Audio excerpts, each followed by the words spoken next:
Welcome to VR real estates. మీ అందరి ఆదరాభిమానాలకు నేను కృతజ్ఞుడై ఉన్నాను. చాలా ప్రాపర్టీస్ అయితే సేల్కి వచ్చాయండి. ఇన్వెస్టర్లు కూడా కొంతమంది మనకు రెస్పాన్స్ అవుతున్నారు.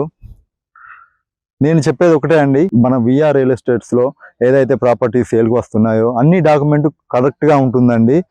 మనం అన్ని కరెక్ట్గా క్లియర్ చేసుకున్న తర్వాతనే మనం ప్రమోషన్లకు వెళ్తాము. ఎవరైనా ప్రాపర్టీ అమ్ముదాం అనుకున్న వాళ్ళు మాత్రం మనల్ని కన్సల్ట్ అవ్వచ్చు.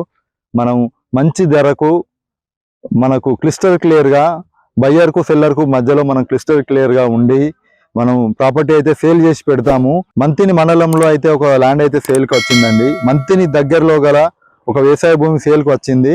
4 ఎకరాల బిట్ట అండి. మనం కూర్చుంటే రేటు మాట్లాడుకోవచ్చు. నెగోషియబుల్ ప్రైజెస్లోనే ఉంటుంది.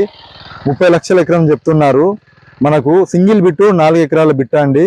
మంతిని దగ్గరలో అంటే మీరు ఊహించుకోవచ్చు. తెలంగాణ డాక్యుమెంట్స్ అన్ని కరెక్ట్గా ఉన్నాయి. రైతు బంధు లాంటి అన్ని కరెక్ట్గా క్రెడిట్ అవుతున్నాయి ఆన్ టైంకు.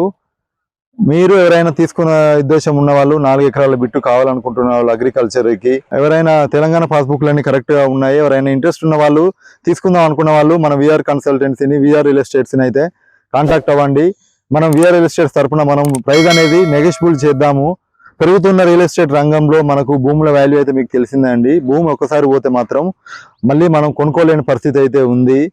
అలాంటి భూములు అమ్మకానికి వచ్చినప్పుడు మన ఇన్వెస్టర్స్ ఎవరైతే ఉన్నారో వ్యవసాయ భూమి తీసుకుందాం అనే ఉద్దేశంతో ఉన్న వాళ్ళు అయితే మనం తొందర అనేది అలర్ట్గా మనం భూమి తీసుకోవడానికి అయితే మన విఆర్ రియల్ ఎస్టేట్స్ వల్ల